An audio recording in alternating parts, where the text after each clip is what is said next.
a material world. Living in a material world. Living in a material world. Living in a material world. Living in a material world. Living in a material world.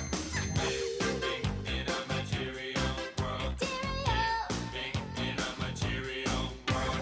Living in a material world. Living in a material world. All right, hello everybody. Hello. Wow. You know the conversations are good when shouting hello doesn't end it and start getting people back in. We're about to dive back into our panels, but before we do, I just want to make a quick announcement on our self-organization experiment for the evening. So as many of you know from looking at your agenda, we're having a cocktail party on the beautiful new Miller campus. Thanks again to Bill. Is Bill in the room? Oh, maybe not, but thank you again to Bill.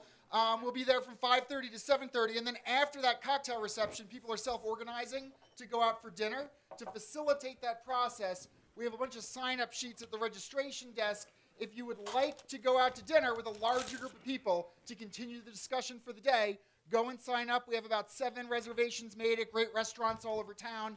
You can either select based on the restaurant or based on the other people on the list. But there won't be dinner provided at this reception, so if you're interested in going out, please do that.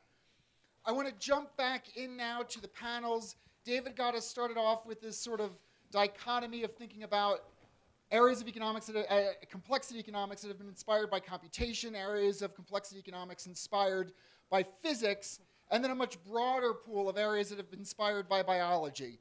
And I think one thing across this biological spectrum is that there's a lot more heterogeneity of what people are actually doing within it. So much so that we had many more people. We ended up splitting this into 2 different panels. And for the panelists in particular, I'll encourage you to follow David Wolpert's very good example from the last panel of telling us what you do and then closing not by trying to defend any aspect of biology, but by thinking about what it is that you think is the most important area for people interested not necessarily in the discipline of economics, but in the analysis of complex economic systems, what area is most important for us to develop next. And with that, I'll turn it over to one of our day 1 speakers to kick us off. Monica? Okay, thank you so much. So one issue is how to narrow the gap between what scientists here, for example, the Santa Fe Institute, have advanced in terms of understanding complexity and especially complexity as with regards to the economy, and closing the gap between that and what the general public or economists, the Society of Economists, can do. So some things that I thought about is that what we need is a set of measures, a set of language that can give us some type of label to the measures. So the idea is, can we come up with a common understanding of what it is that we mean by the level of complexity in the economy and the dynamics of adaptation. So having those measures and linked to specific labels, I think it's important. Let me give you an example. There's work by Hausman and Hidalgo on measures of economic complexity that looks at, let's look at the development or the growth or the economic value of an economy based on how many links it has with respect to trade, with respect to how their firms are linked with each other, and so on and so forth. So in this respect, we have a specific measure of complexity, and we can do something about it.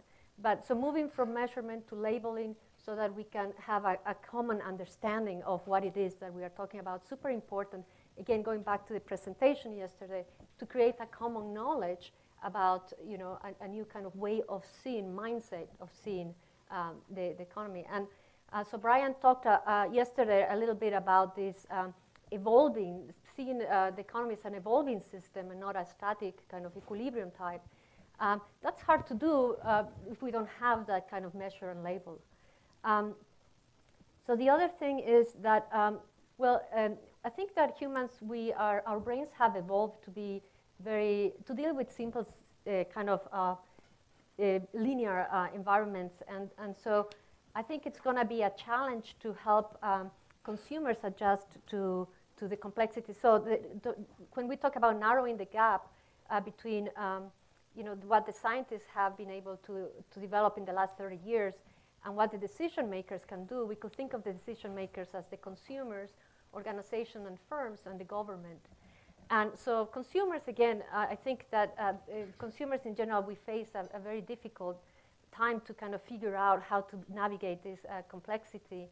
And I just wonder that perhaps what will help is some type of augmented intelligence, right?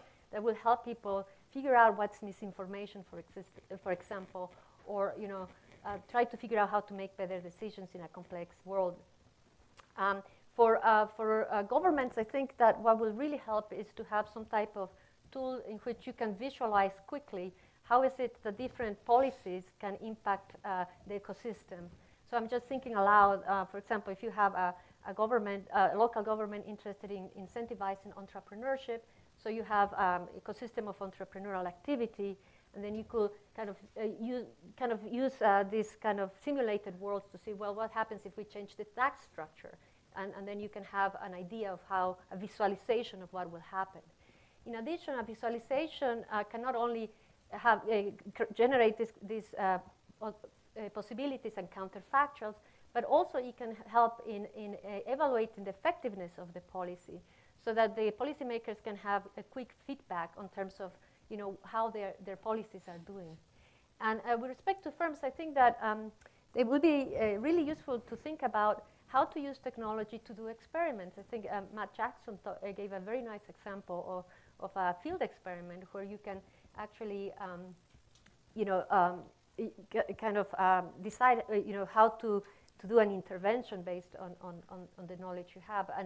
And so today, with the way in which we can collect data, we have an amazing ability to collect very fine data.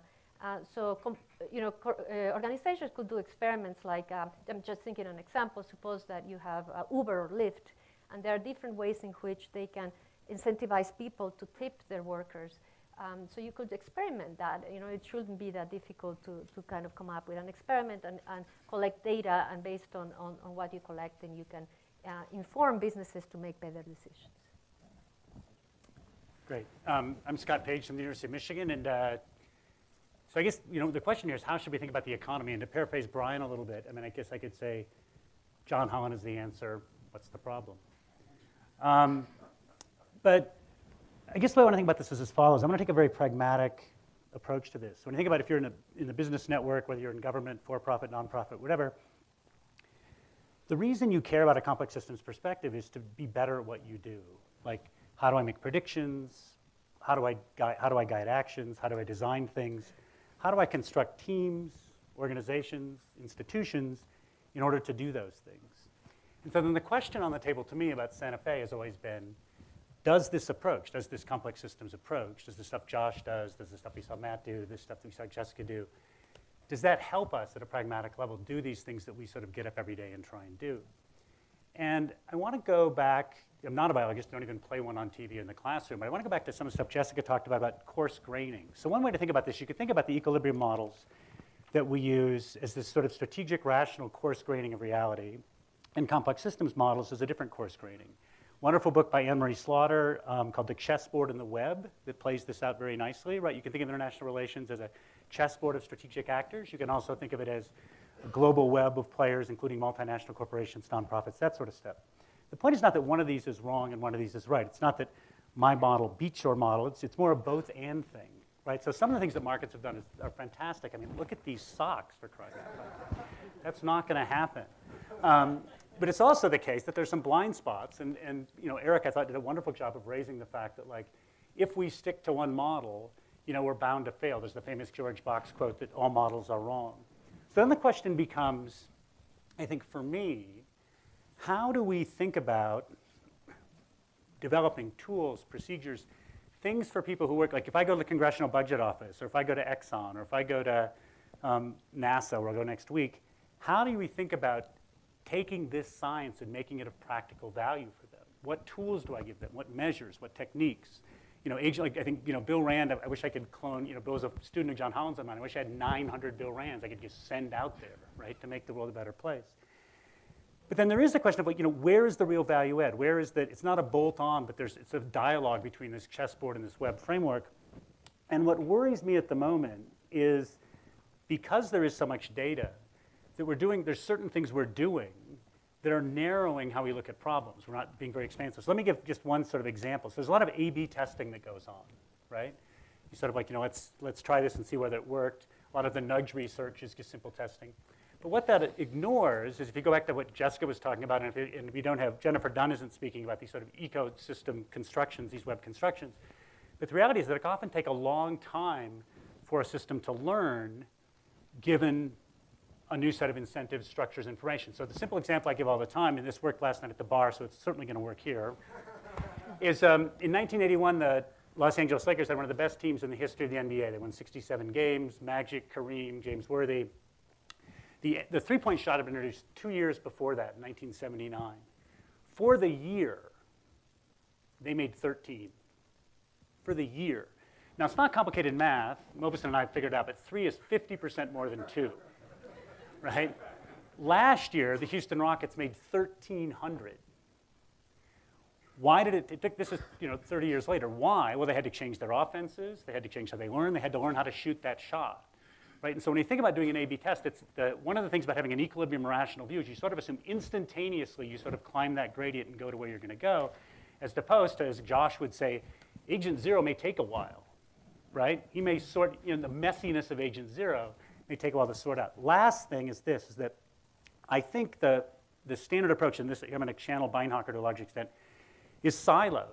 So one of the things we're doing at Michigan, we have this group that's have this thing we call the choice. When you think about making an institutional choice, you can choose between markets, hierarchies, democracies, sort of self-organized things, and now algorithms. And when you can think about a society as really almost like having an institutional DNA. We use markets here, hierarchies here, democracies here. And you can think of any one of your organizations as probably having markets in places, voting on things in places, hierarchical chains of commands in others. Those things create these huge spillovers in our knowledge, in our heuristics, in our behaviors, in our levels of trust, in the information we have, right? And so the thing is, we need to think about using these sorts of models. What are the spillovers from these institutions? Then Josh can tell us what we need to measure. And then once we measure, and Matt, I thought was beautiful, the network stuff, showing us how these different institutional choices can lead to different network structures. And then we can see how the institutions affect what society is, and how what society is affects how these institutions are going to work. And I'll pass it to Rajiv, who's going to explain how to do it. Seriously. Thanks, Scott. No pressure. Yes. Since we're all paraphrasing Brian Arthur, let me start there also. So if I understood correctly, one of the main points that he made yesterday was that the essence of complexity economics is non-equilibrium reasoning, or if I can put it slightly differently, disequilibrium dynamics. And one way to do this is through the agent-based computational approach, which was discussed in the first panel this morning. Now, if one takes that view of complexity economics, then unfortunately, over the last 30 years, the impact of complexity economics, complexity science on economics has been really quite limited. It hasn't made its way into the graduate curriculum. It's not published in the leading journals, and it's still peripheral, I would say, to the discipline. Even though you have some of the best practitioners right here, Rob Axtell, Josh Epstein, Blake LeBaron, I would add Lee Tesfatzian at Iowa State to that list. There are people who are doing extraordinary work with this, but it's really not on the radar screen of graduate students or most professional researchers either. So let me just try to begin by asking why. Why is this? Now, the cynical view, I think, would be the two-mountain view that, again, Brian Arthur put forward yesterday, which was that the profession has climbed the wrong mountain, and it's too much trouble to climb back down and start again. So we are stuck where we are. This reminds me of, I think, Stuart Kaufman's piece in the original volume on optimization on rugged landscapes, and you just end up where you are, and it's too much trouble to change. But let me give a less cynical view, and I'm talking here from the perspective of editors and referees, of the standard journals. My view of agent-based models is that they're immensely promising, but they're too easy to construct and too hard to evaluate. And the insiders, like Josh and Rob and Blake and Lee, can tell a robust model with deep insight from one that is fragile and very sensitive to changes in specifications. But the outsiders can't. And until this thing takes hold, the referees and editors are outsiders. They need to evaluate these, and they just can't do it. It's not that they dismiss it out of hand as worthless, it's that they don't know whether it is worthless or not. And the only way that that will change is if we have an exemplar. When we look at information economics, we think of Arrow and Akerlof, Spence, and Stiglitz, and these are exemplars. This is the way it's done, and people know what's good and bad by taking this as a benchmark. When we look at causal inference in empirical work in economics, you look at Card and Kruger and Josh Anger's work, and we say, okay, this is it. This is the gold standard. This is how it's done. And you can then use that to benchmark submissions. And we need an exemplar, and it will happen. And once it happens, the floodgates will open. So I really do believe that this methodology is very fertile, but unless we have a way of setting and establishing standards, it's not going to be, it's not going to have much impact, I don't think, in the graduate curriculum and in the research profession. I have 2 minutes left, so we were asked to give new tools. Yeah, so I can talk about this in the discussion if you like. Let me talk about a tool that I have been developing as part of a team. It's an IARPA-funded project. It's a large project headed out of the University of Southern California, the Information Sciences Institute. It's headed by a computer scientist called Aram Galstyan, and it's mostly computer scientists. I think I'm the only economist there. There's a psychologist and a few other folks. But the basic idea, it's the follow-up, the IARPA follow-up to the ACE project, the Aggregate Contingent Forecasting project that was won by Phil Tetlock and Barbara Mellers' group, the Good Judgment project. So what they did, it was a competition to see whether or not teams of forecasters could outcompete the analysts, the intelligence community analysts who have access to classified information. And what the Good Judgment project did was remarkable, right? They outcompeted them year after year, 30% better forecasting rates, and the rest is history. But now what IARPA wanted to do is to say, look, sometimes you have to make quick decisions. You can't just have humans make them. You have to combine human and machine methods. And so the new competition of which I'm a part is it's called HFC, the Hybrid Forecasting Competition. And it's really trying to see if we can combine human judgment with machine models to generate rapid forecasts for large number of IFPs, individual forecasting problems, and see if we can beat the purely human forecasters, the state-of-the-art purely human forecasters. So it's still at an early stage. But the reason I was brought into it, and that little part, I'm a small part of this group, but I can just tell you about what I've been trying to do, is to build what we call a hybrid prediction market. And the idea is to take a machine model forecast, to communicate it to a market, which is just an exchange, standard continuous double auction, and to have a trading bot that basically acts as if it believes that forecast, has a budget, has risk preferences, and places orders to buy and sell based on those beliefs. And those orders, they look a bit like the algorithmic market makers that you see on regular markets, but they're not market makers. They're trading on a fundamental strategy. They really believe that forecast. And then to have a bunch of humans coming in and trading with these bots and with each other, and trying to see then whether the market filtered forecast can outcompete the pure machine forecast. And we're at a very early stage of this process, so we don't have results to report. But I'm out of time, so I'll stop there. Yeah. Okay, my name is Jeffrey West, and I'm a physicist, and I'm not too sure what I'm doing on this panel, but anyway. All the things I thought about saying a couple of days ago have been said, and I suppose I could shut up. We can move on. But I want to emphasize a few things.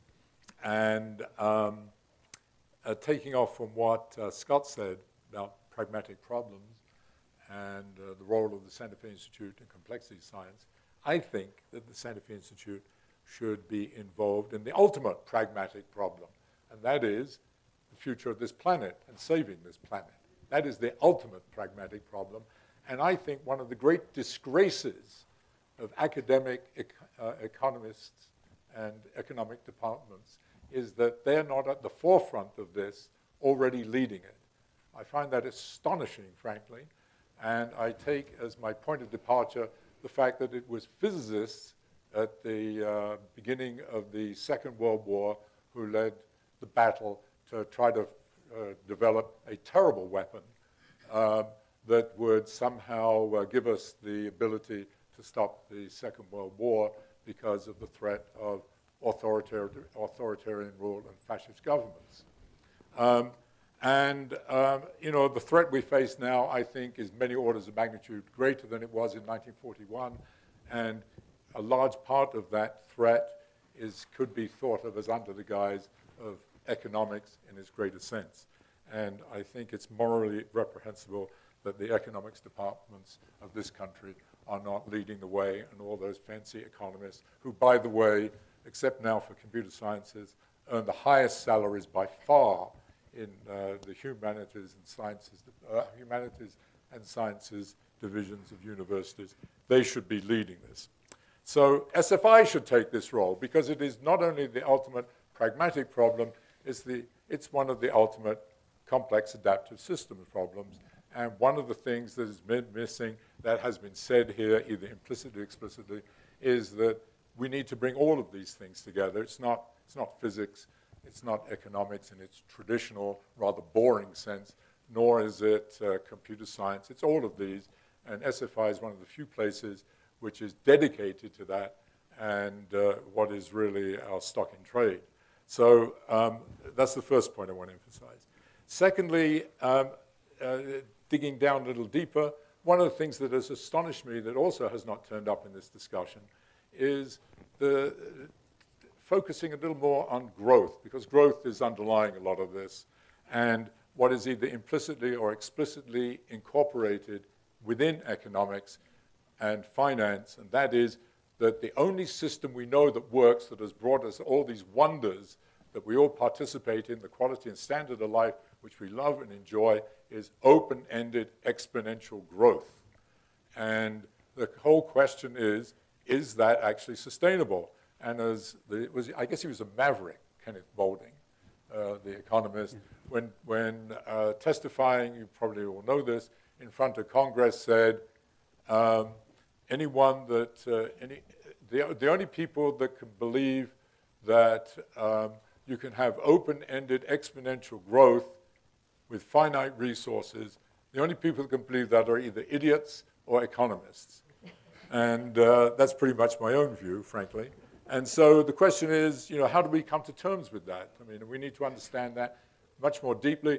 The Nobel Prize was given either last year or the year before for growth by my friend Paul Romer, who doesn't predict anything as far as I can tell, and certainly doesn't address this question, which is fundamental, not just to economics, but is fundamental to the future of the planet. So associated with that is something that Eric emphasized, or at least mentioned, and that is, I'm also surprised, although I heard something this morning that may contradict this, that the whole conceptual framework of thermodynamics and system mechanics isn't actually integral to economics. And indeed, I once did a little exercise. I took about half a dozen economics books, the big fat ones that expose, like Samuelson's and so on, and looked up in the index, does the word energy, entropy, or thermodynamics ever occur? Not once in any of them. Energy. You can't even have a fucking dream at night without energy. Energy. And it's not there in economics. I mean, it's ridiculous. So this, so it wouldn't matter. Frankly, none of this would matter but for one thing. And this is the other reason that it's outrageous that economists aren't taking a lead role. They are the part of the academic community that politicians and practitioners, for all the wrong reasons, actually occasionally listen to, and they help form policy. So they have a special role that they should be taking. And I've run out of time. I'll stop. But I was told to be provocative. Well, Jeffrey, thank you for both being provocative and staying on time. That might be a first. Only for the latter, though. Only for the True. I actually want to dig into something that Jeffrey said, and maybe to motivate it a little bit, because the Berlin Wall fell 30 years ago today, and there was this probably apocryphal story of Stalin trying to impress a foreign diplomat with a military parade, and they have missiles and tanks, and then they have this group of middle-aged people in ill-fitting clothes, and the foreign diplomat says, "What's that?" And he's like, "Oh, those are our economists. They can kill far more people than all the other weapons you've seen." And maybe with that as prologue, what idea from economics, traditional economics, or even modern complexity economics, if you're more brave, do you think has done the most damage or has the most potential to do damage to the way that we make policies and actually apply the science and make decisions? I don't mind. Yeah. But it's rational expectations. So I'll tell you why. For two reasons. Firstly, because it embodies equilibrium assumptions of the kind that Brian Arthur elaborated on. The assumption itself, translated, basically says that the subjective probability distributions that we hold in our minds about the future values of economic variables are such that our behavior then generates objective distributions that match those subjective distributions. So it's a massive economy-wide coordination on equilibrium behavior. And the problem with that is, aside from its lack of realism, is that it's marketed as a behavioral assumption and not as an equilibrium hypothesis. And I just want to quote from Herbert Simon, since a lot of people have mentioned. And this is what he said about rational expectations. He said, if awards were made for outrageous audaciousness in the coining of terms, certainly the author of Natural Level of Employment would deserve one, as would Jack Muth, the author of Rational Expectations. The virtue of such terms is that they win the argument instantly by taking the breath away from would-be disputants, whose very skepticism now accuses them of unnaturalness or irrationality, as the case may be. And so, to me, that's the winner. Yeah, I guess I'll disagree a little bit. I think it's the fact that we don't consider the spillovers, right? So this gets back to some of the stuff I think Jessica was hitting at, that we only look at certain dimensions, right? So sort of ask, like, is this efficient, and not think about things like, what happens to social networks, what happens to the environment. So anything not priced isn't considered in the model, right? So when you go talk to, government agencies and you think, why do economists have so much influence? They'll say, well, if you talk to an anthropologist, they just basically tell you it's complex. And the economists have these simple models where they actually tell you, they give you a prescription for how to act.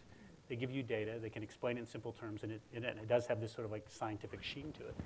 And so the question is, like, do you try and complement that with other sets of models? And I think that's been part of what the Santa Fe agenda has been, right? To think about what are the implications of these sorts of choices. And it plays out in really, and one of the things that we've talked a little bit about, Silicon Valley and stuff, but like you can imagine, I can construct a business, right, and I can have a model and it can prove that I'm going to make money, but the spillovers from that could be pernicious in large ways and even small ways, right? So one of the things, like in Ann Arbor, there's a movement against the ordering your Starbucks coffee and then just picking it up, because you're not actually interacting with a human then. It's dehumanizing the workers at Starbucks. As opposed to a locally owned cafe, I actually interact with the person, I might get to know them, we may develop a friendship, as opposed to, just punching something on an app and grabbing it. So, Matt could draw the social networks for us, right? But the thing is, there's implications to those social networks when you think about our willingness to accept inequality. And so Eric laid out this notion that we are these social animals, right? And that we're not purely self-interested. But the reality is, if we allow technologies and policies to isolate us, if my only friend is Alexa, those preferences could go away, right? So I will agree with Rajiv that the biggest problem has been rational expectations, and they have had an enormous influence in macroeconomics. So I will say that, to me, and this might be sound unfair, but to me, macroeconomics is in crisis. And I will say that the right approach to save macroeconomics is what Blake is doing, for instance, with agent-based modeling, but also other people like John Duffy at University of California, Irvine. They're looking at experimentation to better understand dynamic processes in macroeconomies. And there is some effort going on, but it has been incredibly kind of difficult to change the mindset of macroeconomics. And if you think about it, it's very inefficient because a lot of these people are extremely smart. And it's like, why are they wasting all this brains, time, and energy in something that is obviously wrong? And I have a hypothesis, and it has to do with the fact that the way in which economic departments are organized. So economics departments are organized more like philosophy or English than science. We are not really a science. So the pace of change of ideas is very slow. I did some work with neuroeconomics. I was at Emory University, worked on neuroeconomics for 10 years. And it was just, the pace of change was so fast, you get kind of, you just, can keep up with the knowledge in a way. But the sciences devise a structure of their organization to generate a flow of knowledge that comes from the postdocs, the grad students, people visiting and so on and so forth, interdisciplinary research that allows people to update their methods and ideas more quickly. And so I think that's the problem that economics departments are facing, the way in which they are organized. Now, for instance, just give you an example that if you co-author papers, that's not good for tenure. I mean, it's really hard to do a good job if you are not collaborating. You know, for instance, when I was up for tenure, I had to have a file for economists and a file for more interdisciplinary people. So I had to produce in economics, traditional economics, and interdisciplinary at the same time. So just, the interdisciplinary will not count. So, and I think that's the consequence of the way in which we have organized. It is changing a little bit. You see a lot more postdocs, especially thanks to behavioral economics and experimental economics and data science. We see students going to PhD students going to data science, postdocs, and so on. Let me just push back on this a bit, because in Blake, bail me out here if I screw this up. But if you go to the New York Fed, which I typically visit like once a year, they will say their models work really well. One way to think about how they think about their models, here's how I explain it to undergraduates. Imagine a dog chasing a rabbit in your backyard. So the rabbit is a little R. Think of that as this random thing, and the dog, D, is deterministic.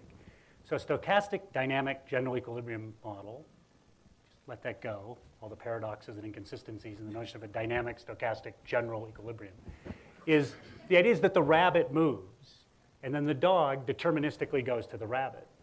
And so then the way they test their models in terms of are they working is that there's a shock to the system, and then does a rational expectations approach, a real business cycle approach, sort of like predict the dog moving towards the rabbit? And the answer is, Blake would probably agree, it sort of doesn't do that bad, right? But the thing is, they're not modeling the rabbit, right? The rabbit isn't random. Like the 2009, you know, the stock market crash doesn't happen from it's not like a lightning strike and it collapsed. The system itself is creating the rabbit. And so you can think of the economy as a series of shocks, moving to an equilibrium, shock, moving to an equilibrium. And there are some things that's the appropriate way to model it. But then there's other things that are much more, I think, complex adaptive systems, and we have to model the rabbit. And so if you ask macroeconomists, like if we had 5 leading macroeconomists up here, they would not say we're terrible at what we do, because the way the metrics they're applying to their own work are a particular lens, and viewed through that lens, they're not doing that badly. You can, you know. Can I? Yeah, no, I'm just, you know. So, you know, we've heard about, especially from Brian Arthur and others, about the book that came out 30 years ago, Economy as an Evolving Complex System. Beautiful thing. I discovered it as an undergraduate. It changed my entire career. It was hugely influential. And we've heard about the contributions of people like John Holland and Stuart Kaufman. Right. I would like to mention the contribution of someone we don't hear much about, who has a chapter in that book that to me was by far the most influential. It was former finance minister of Brazil, it's Mario Henrique Simonsen. And he has a chapter that was called Rational Expectations, Game Theory, and Inflationary Inertia. And this is where I want to push back on what you said and really support really what Monica said. And he was a practical policymaker. He was fond of abstract thinking, and the chapter has got a lot of abstract thinking. He basically starts off with the question, in what kind of games would we expect Nash equilibrium to predict well, and where would we expect it to predict badly? And he divides them into what he calls A and B games, and then B into B1 and B2. And you know, he does this, and part of the B games are what today we would call beauty contest or guessing games, and he called it half the average game. And he said that this is not a situation in which the Nash equilibrium prediction is going to work. 7 years later, Rosemary Nagel published a classic paper. I think it was called Unraveling in Guessing Games, Yes. right? Yes. In the American Economics Review, he was completely right. Nash equilibrium is hopeless, and anyone who takes the Nash equilibrium strategy has very low payoffs compared to those who reason about the reasoning of others in a different way. Why was Mario Henrique Simonsen interested in this? Because there was a big debate at that time about inflation, about gradualism versus shock therapy in bringing down hyperinflation. Right. And he's, from Brazil finance minister, he's dealing with this very practical, very important problem. Some of the rational expectations theorists at that time were saying, you can reduce inflation suddenly and quickly by making a public announcement that you're going to contract the rate of growth of the money supply. The entire public will change their inflationary expectations down discontinuously. You don't have to have mass unemployment, and you don't have to have massive increases in interest rates. This is exactly the opposite of what the Fed did in the Volcker years. They raised interest rates, they had large unemployment, and they brought inflation down. This is gradualism. And the rational expectations of folks were saying, no, you don't need that. Right. So actually, and they rely, and Mario Enrique Simonson's point in this chapter, I would like every single graduate student in this country to read that chapter in that volume. His point was that it relies too much on equilibrium reasoning, and that it's leading you astray. And he was totally right about that. So there are situations in which actually the reason why the Fed does quite well is by ignoring these kind of predictions. And this is going on right now. Right now there's a debate among economists about neo-Fisherism, about the fact that if you're stuck with deflation, you're worried about deflation, instead of lowering interest rates towards the lower bound, which is what the Fed did after the crisis, jack them up, right? The economy will assume that you are expecting high inflation, or will jump to this new equilibrium. It's absurd, And so, there are real. The reason why the Fed actually does well is it knows when to ignore this kind of stuff.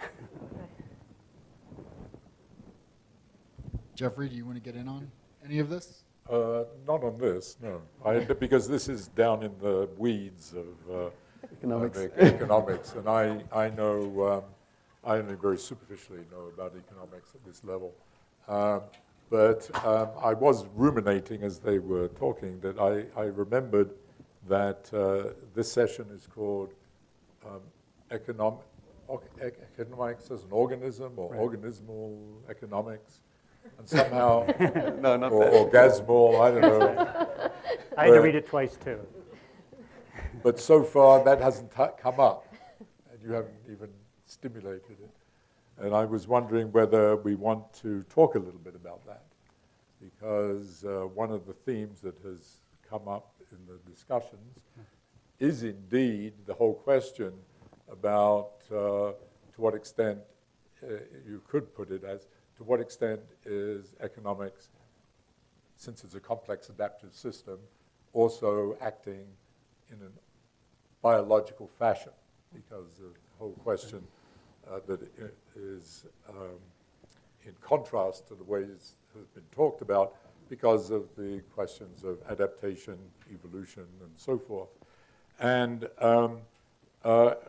so what I'd like to say is that in order to understand that, something that also has not come up in this so far, other than again implicitly, is that biological systems operate, as in fact any complex system does ultimately, by the interface between energy and information.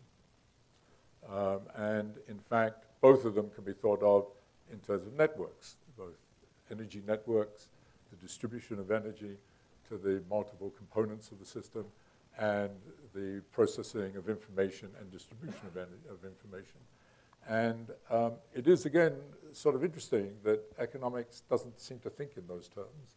It's just beginning to touch the surface, and we heard Matt's talk yesterday of incorporating networks into it, and it's, again, surprising that even though networks have been part of the social sciences for an extremely long time, they never really penetrated economics, even though the whole process is a network process. And that network process, just to repeat myself, is a process of distributing energy, which maybe loosely could be thought of as assets and goods and so forth, but also information, and information theory has it. So that's sort of the big picture. And then digging down a bit deeper is another piece that doesn't get a lot of press within economics, and that's something I happen to get interested in, which seems to me central to economics, and that is that economics happens primarily in cities. And the most amazing thing about human beings is that's where we live. And it is by bringing us together and getting those networks to be more and more dense that leads to all the marvelous things we have. And that somehow that isn't part of economic thinking. There is urban economics, of course, which actually only touches on that. So, I'm just sort of ruminating on that as I listen to this conversation, which I'm not part of, actually. But also I'm trying to think in terms of, what with the Santa Fe Institute, and thinking in terms of complex adaptive systems and taking Brian's, I disagreed with some things Brian said, I think he's over there, but I love the idea, this question, is thinking in terms of complex adaptive systems just adding a few nuts and bolts to what's there, or is it revamping the whole thing? And there are some major pieces that are missing in biology that may need, in economics, that have biological analogs that need to be put into economic thinking. And one of them is the idea that we have species, and we have taxonomic groups, and we have those in economics too, except you don't talk about them. They're called cities, and we do talk about companies. But these always play subdominant roles. And one last thing, and that is also missing, is something that's only to some extent missing in biology too, but is certainly missing in economic thinking, and that is time. I mean, literally time. That is, that time is speeding up. Time was very different when Mr. Adams wrote, Mr. Smith wrote his book, or when John Keynes wrote his book. Time is completely different now. It's speeded up, and it's speeding up all the bloody time. And that's all, it goes back, closing the loop, back to the sustainability of the planet. We live on an accelerating treadmill. And if you don't put that into your equations, into your computation, into your conceptual framework, it is doomed not to be able to describe the system long term. Short term, it's okay, and that's why these models of short term projections into 1 or 2 years might even work. So there's a huge issue there, and a much bigger issue, that as time speeds up and things get faster, your body and your brain barely has changed. That is, basically, we're the same thing as we were 100,000 years ago, and the marvel is that we've been able to adapt to the typewriter, to the telephone, that we're able to get on steam engines and go faster than 4 miles an hour, and that now we can pick up iPhones and do them. But it's going to get faster and faster. And so that should be somehow this should be integrated into economic thinking. Right. Let me jump on this in 2 ways, Yeah. then you can jump. So this notion of and Josh was speaking about this notion of thinking of actors as sort of being hyper-rational and jumping to equilibrium versus adapting is kind of at the core of the distinction of these sort of 2 ways of thinking. And when you think about let me just explain the Noggle game for a second. So in the Rosemary Noggle game, everybody makes a prediction, and who's ever closest to 2/3 of the average wins. Right? So if everybody guessed 50, whoever's closest to 33 would win. This means that in equilibrium, everybody should bid 0. So when I was teaching at Caltech, Rosemary gave a talk, and Charlie Plotz said, let's play it for $50. There's a bunch of game theorists, so we all thought this is silly. But in the room was the husband of one of our grad students who made stained glass. And so then we're all saying, everybody's going to say 0, and they're like, oh, but what's the stained glass dude going to do? And then I had to think, what does Rajiv think the stained glass dude? Yep. And then I had to think, what does Rajiv think I think the stained glass dude is going to do? And ended up the average guess was 20. Yeah, that's, That's usually the winning. Yeah, it's just it completely unravels. And so there are things in the economy, Jackson and I talked about this before, there are some things that we call like dominant strategy mechanisms where everybody should just tell the truth, and you'd imagine sort of rational sort of economic logic to drive things the right way. So if there is a shock to the economy, and oil prices go up or oil prices go down, we can kind of expect expectations to work and the rational model to kind of play that thing out. In a hyperinflation, that's not going to work. Yeah. But extending that, I think just raising this really interesting point is that, and this came up, I think, in a lot of the earlier talks, is that we're not modeling agent 0. And you think about like cities, one of the things that Jeff's work is so fantastic in this space is that cities are more diverse, just like ecosystems are more diverse as they get bigger. Why is that? Well, if you think about it from a biological perspective, there's just more diversity carrying capacity, right? Like if I'm interested in European soccer and I live in a town of 500 people, there's just no one to talk to about that. So there's really nice network models of complex contagion where if I talk about it, do I hear it back? You can actually sustain an interest in something if there's more people there. And so what you get then is cities are more interesting because they're larger. But then if you look at all the literature on sort of where does innovation come from in science, where does innovation come from in the economy, it comes a lot of it from recombining ideas. I mean, Eric's written on this at length. Other people, Brian has written on this even more, right? Well, then it's more likely to happen in cities. Well, where does that, the standard neoclassical model doesn't help us. I think the biological model does. Right.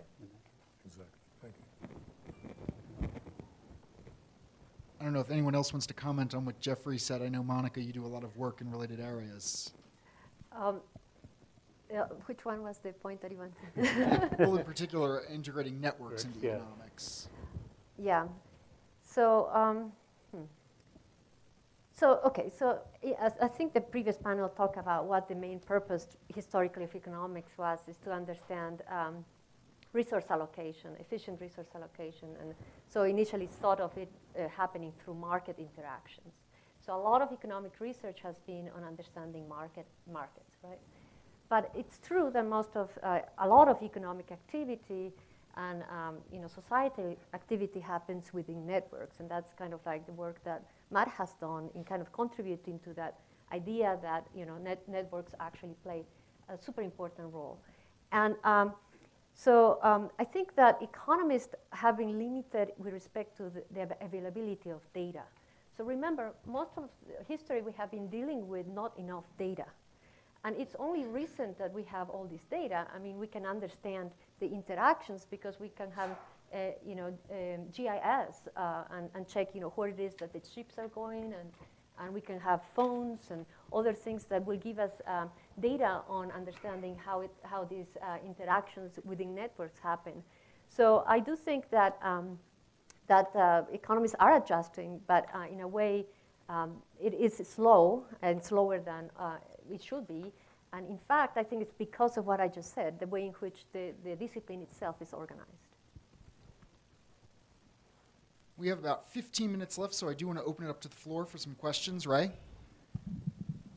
I'm going to do something pretty dangerous here. I'm going to try to defend, in some form, classical economics. So bear with me for a second. And I'm going to focus it on something I know a bit more, which is finance or investing in markets. So if you think about the models, they were derived from first principles, expected utility maximization, and then 30 years ago or say, and you come up with a couple prescriptions, if you will. One is, prices pretty much quickly and effectively reflect available information. That's the market efficiency hypothesis. And then another one is like there's this thing called the two-fund separation theorem that basically leads to CAPM, but under those, even in those days was known somewhat unrealistic conditions, you would hold some combination of the market portfolio and cash, right? So immediately when those were derived, many of us said, those are definitely false, markets are not efficient, and you should hold something different than those two things. But as a prescription to investors, those are reasonable straw man starting points, okay? So that's what we've gone with. Now, this morning's panel had, there's like a couple hundred anomalies that have been identified where that's not true, and behavioral biases have been identified as the source of why that might not be true. So some of us who are investors can trade on those. And I think Josh made a great point, said though that the current state of economics, there's not an alternative theory that incorporates these things that says, based on these behavioral biases, you should not hold the market portfolio, you should do something differently, right? So the straw man of having an alternative theory that comes from these rejections of classical economics, there hasn't been, the validation of something different. And then, I just started getting involved in learning about complex economics and reading about it and coming to these conferences. And the idea of the market as a, complex adaptive system has amazing appeal to me. And the agent-based modeling that we did the other morning was really, really cool. But I will say that there doesn't seem to be a set of, deliverables that say, okay, that stuff, that classical economics is all wet. So instead of holding the market portfolio, do this. Or like we identify, classical economics does not account for crashes, right? Okay, so we now have models that can do that, right? But what should market prices do? Should crash-susceptible securities be priced at lower prices? Should portfolio theory say you need to hedge against those things? Can we use complex economics to identify ahead of time when it's going to come? It just doesn't seem like there's a lot of criticism, and they're based on the concept of rational expectations. But I think most people I know that still buy these theories don't buy that all human beings are rational. They just say that the irrationalities may not matter, or the deviations is the starting point for where we should be kind of evaluating versus that straw man. So I would say, if you want to criticize these models and the concepts that they're involved with, there should be something else that, saying, and the alternative is X. And that's all I'm going to say. I'll be happy to respond to that. Go ahead, yeah. Okay, so let me just focus on the point about markets incorporating very quickly all available information. So there are two aspects of the efficient markets hypothesis. One is quite obviously true, and the other, I think, is problematic. So one is that markets are hard to predict, that when there's a news event, they'll move quickly, and they'll do something, right? And they'll move in the direction in which the information tells you which way to move, and it's very hard to beat the markets, partly because there's a lot of competition for alpha and so on and so forth. But how do you interpret this? So markets being invincible are not the same thing as markets being efficient. And there's an alternative interpretation of what happens when there's news in markets. And there's a wonderful essay by John Kay, actually, and I wish I could remember the title of it, where he basically describes the price of an asset as being determined by a clash of narratives. There's a story. It's not about the information, it's about the interpretation of information. There are stories. There are folks who believe that the price is too low because they have in their mind a story that will cause the price to go up quite substantially in the future. There are people who have got a story in their head that the price is too high, that they should be really shorting this asset. And those people have maxed out on their risk limits. They can't take on any more exposure. And so you have a stable sort of situation where these narratives are basically balancing each other out. When you get a crash is when one of these narratives collapses. Something happens where the story just cannot be sustained. And there's a wonderful book that just come out by Bob Schiller called Narrative Economics, where he discusses this sort of interpretation of what happens with regard to markets. Now, it's not as clean, it's not as formal, it's not as neat as the efficient markets hypothesis, but to me it just has a more realistic feel to it. And I think that pointing out that markets are hard to beat is not really direct evidence on the interpretation that they incorporate all available information. The interpretation of information is a really key part of asset pricing that's really missing from that perspective. That's my view. I'll defend the classical economics. And I'm on dangerous ground because I don't know very much economics. But I think Brian stated it again last night. It is a beautiful theory, and it's inspired, I guess, by physics. And it's beautiful because it pretty much sets out what the assumptions are. It says if you assume the following, some of which may well be wrong, but if it assumes the following, these are the consequences. And then there's a whole body of work built up. And indeed, if the situation remains relatively stable, then it's actually relatively predictive, as I understand it. It works pretty well. Now, in physics, that's the way physics works. We make these models, and we have very well-defined assumptions, and we use those as point of departures for either elaborating on them or for making grand leaps. And but Josh Epstein yesterday, or this morning, I should say, made the important point about physics models is that they are abstractions, just as the classical models of economics are. The best example is the famous one of Galileo and the mythical throwing objects off the Leaning Tower of Pisa and discovering that they all fall at the same time, which is certainly not true. But I once made the statement, I got trashed for saying that had a biologist, and maybe even an economist, if Galileo had been a biologist or an economist, instead of concluding from what he observed that everything falls at the same rate, abstracting that, he would have said, well, if it's got a fuzzy surface, it will fall slower than if it's got a sharp point at the end, and doing the great taxonomy, writing tomes about the details and the great diversity of the ways in which different objects fall, which is exactly what does happen out there. the great genius of Galileo was to abstract to a situation that has never existed on this planet, ever. That is, it can't, in fact. And in that situation, all objects fall at the same rate, and beginning with that, we got Newton's laws, and then we got thermodynamics, and then we got Maxwell's equations, and then we have iPhones, and everything came from that kind of thinking. So I'm a great defender of what was done. The problem seems to have been that it stopped at that point, that there wasn't sort of an Einstein or a Schrödinger or whoever. It turns out that, I don't know, I'm going to really get clobbered for this, that Samuelson and Ken Arrow and all these people weren't Einsteins or Schrödingers. They're just very smart people who just added on to the same old stuff. So that's my provocative statement. And what we're waiting for is for an Einstein to come along and say, look, guys, don't look at it this way. Yes, that was all great, marvelous.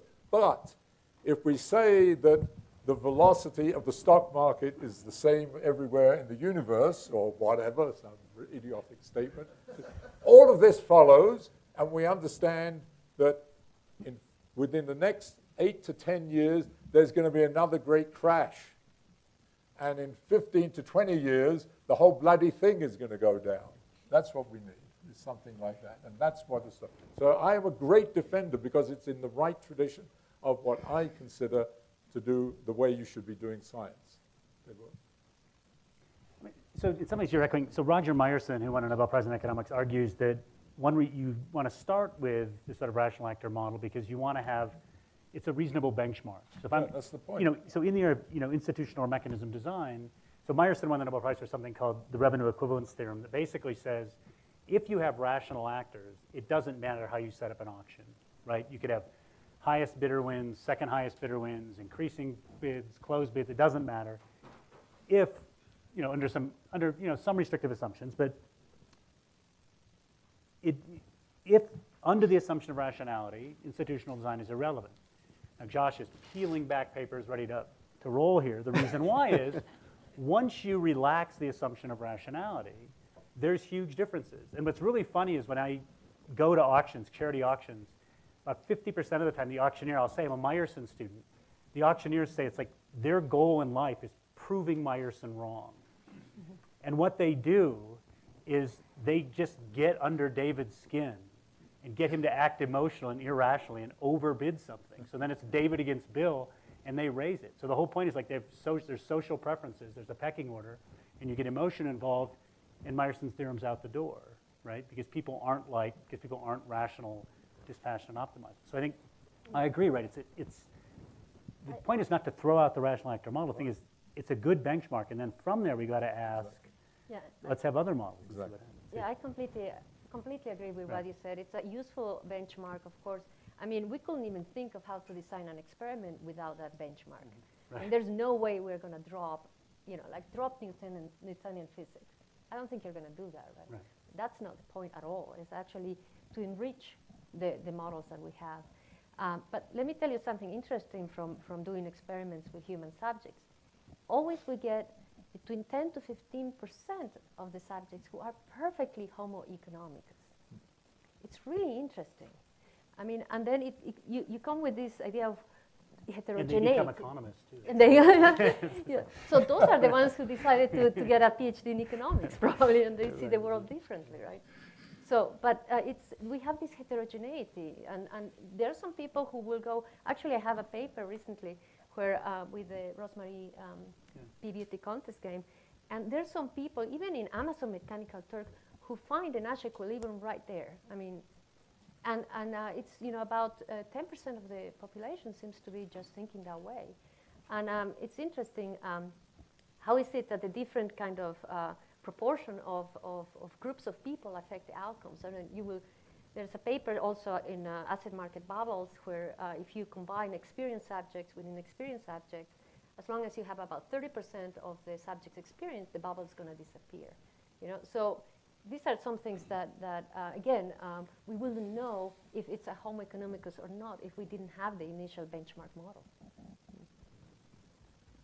Rajiv, unless you want to jump in, I want to open this exact topic up to some of the other people on the floor as well. Eric, did you have something you want to say here? Yes, I was going to somewhat agree with Jeff and company, but also disagree. Have a little philosophy of science debate. So, abstraction, simplification are good things, and parsimony are good things in models. 100% agree with that. But there also has to be verisimilitude. You know, it has to actually capture something true about the world. And if Galileo's simplification had predicted his objects would fly up rather than down, we would have said it's a pretty bad model, despite its simple elegance. And so I think in economics, we've created simple models that often don't have verisimilitude. They do violence to reality.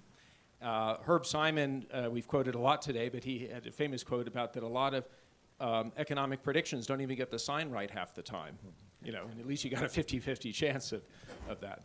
So, you know, the key question is, can we create simplified abstractions that capture some essence of reality, don't stand in contrast to it, and are empirically falsifiable? Because if we don't, where economics is gone, we have a garbage in, garbage out problem. We have wrong assumptions that then lead through perfect logic to, you know, bad analyses. Eric, I took that for granted. I'm a physicist. Yeah, but economists don't, because economists use, this is Milton Friedman's fault, an as-if argument. Yeah, got it.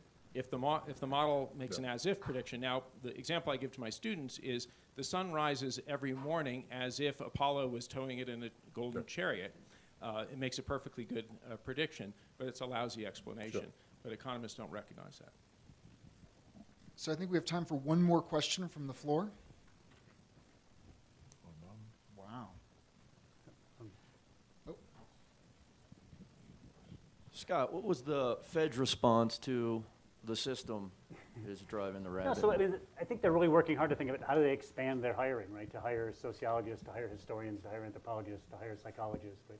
The Bank of England's had a lot. Andrew Haldane, who's chief economist there, has done a lot of work to try and bring in people from other disciplines. One of the, and this is Kathy Phillips' work from Columbia, who's a business school professor, just bringing a psychologist into the room makes the economist all act differently. In particular, they feel compelled to explain things to the psychologist. And then while explaining it, they sort of realize, wait a minute, maybe there's a flaw there, right? And so, you know, one of the issues in this space is that if you start taking things for granted, right, you don't question the assumptions. And so putting people with other disciplinary training just in the room or different background knowledge in the room causes, you know, it's uncomfortable, but it causes the standard assumptions to be questioned. And it just leads to better solutions. So the exercises that I've done with the New York Fed is just say, okay, assign people roles. You're a historian. You know, you study transportation systems. You're a sociologist. You're an anthropologist. You're a psychologist. You know, you're a data scientist. Discuss, right, this policy you're thinking about to reduce inequality. And it just enlarges the conversation. It's in some ways better and worse than you think. It's better than you think, and the economists are fairly open-minded, but it's worse than you think that when they form their own teams, people who went to Wharton will pick people who went to Wharton. People who went to Harvard will pick people who went to Harvard. This is particularly true like at the World Bank and the IMF. Like it's sort of, you know, and so you end up with cases, like we've had recent presidents, you look at their Council of Economic Advisors, they all went to grad school together, right? That's a recipe for disaster, in my opinion. I mean, first of all, the fact that they're all economists, and second of all, that they're all trained by the exact same people in the exact same year, read the same papers, you know, it's probably not good, right? So what I try to do when I go in those places is just enlarge the sort of frames and enlarge the discussions. Like, do you have an environmental scientist in the room when you're discussing Fed policy? The answer typically is no. I think a lot of people in this room, I'm not alone with Jeff, would be probably you should. So unfortunately, we have to cut the debate off there, but let's thank all of our panelists again.